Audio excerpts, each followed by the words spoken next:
So there was a bear cub here yesterday that the guy called me about. It's just been in his yard for like 3 days, and he says it's tiny. In Meredith, New Hampshire, Conservation Officer Joe Canfield responds to a call about a bear cub that may be too young to be separated from its mother. So he was concerned that it wouldn't make it through the winter, and he said that he'd call me back if it was still here. He hasn't called me back, so I assume it's moved on, but we'll take a look since we're right here anyway. You got bird feeders out. Believe it or not, the bird feeders that the people put out are irresistible to bears. The bird seed is high in fat and carbs, and the bears love it. So definitely draw them in from the woods. Hey, how's it going? I'm Joe. Hi, I'm Brian. I was in the area, so I was curious if the cub was still here. Yes, she is.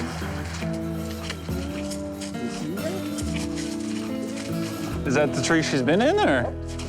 There she is. Oh, yeah. And she's young. She's really young. She's a baby.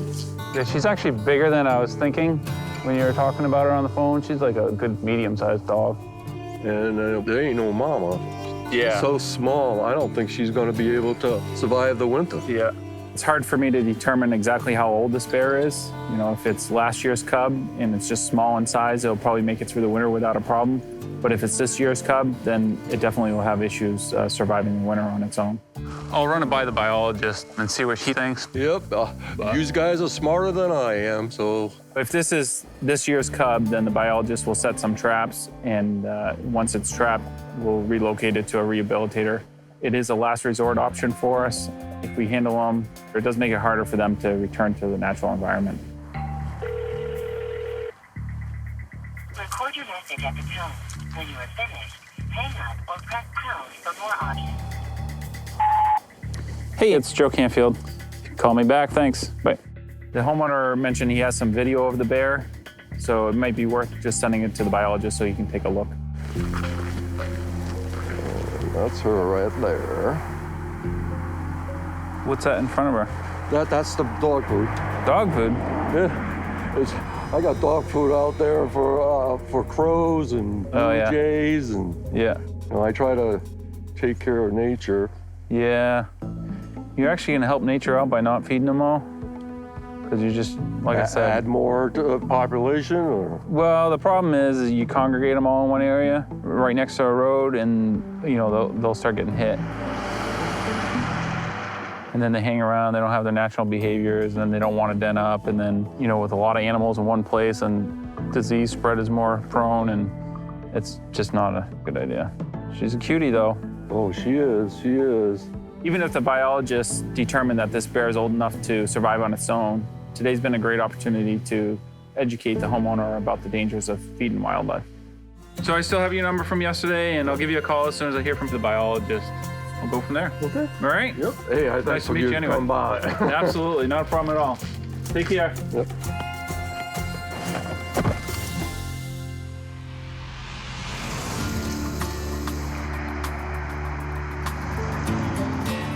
I got a couple of calls from, I'm assuming, some bird hunters that located a sick moose over on the west side of Pittsburgh here. In Coos County, New Hampshire, Conservation Officer Chris Egan calls a hunter about a moose with possible brainworm. Hello, it's Chris Egan with Fish and Game. So you guys found a moose? Yeah, I believe my brother called it in also. When I went up there, that moose was with like 3 other moose. Okay.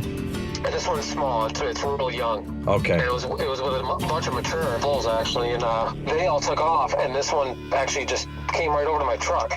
The head's all tilted.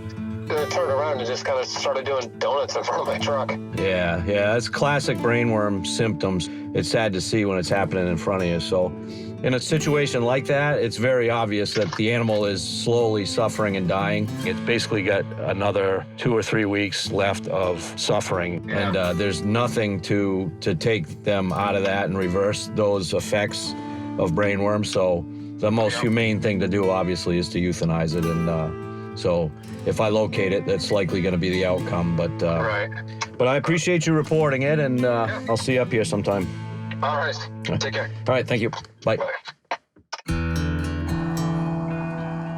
brainworm's a parasite that's internal. It affects the central nervous system and brain of the animal, causes them to tilt their head to the side, run around in circles. It sounds to me, the way it's being described is that's what's affecting this animal. There's one right there. That's the sick one. You can see its head tipped over from here. It's a classic brainworm symptom right there. You can see the ribs sticking out the side and the hip bones.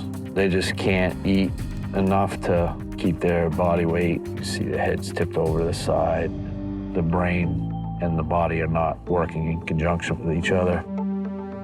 I would say the two primary causes of death in moose population in New Hampshire right now are winter tick loads and brainworm. One is external, the ticks, and one is internal, the brainworm. So sometimes it's hard to believe that a parasite can take down a 1,000-pound animal.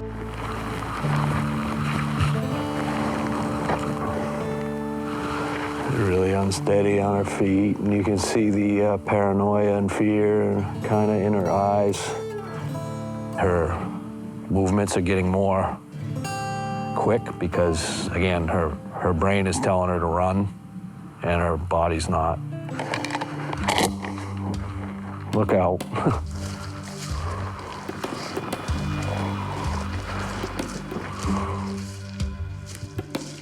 This is not an ideal euthanization situation. She's just freaked right out, so it's gonna be harder to hit her in the right spot.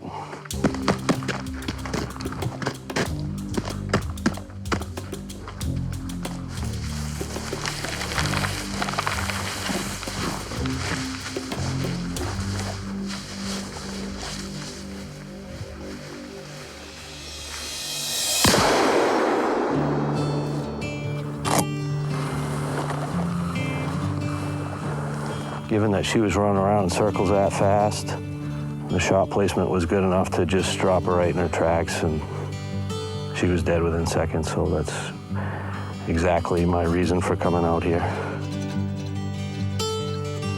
It's not a pleasant part of our job, but it's a necessary part of our job, and it ends potentially 3 weeks or more of suffering for that animal every day, every hour that it's alive. So it's the best thing.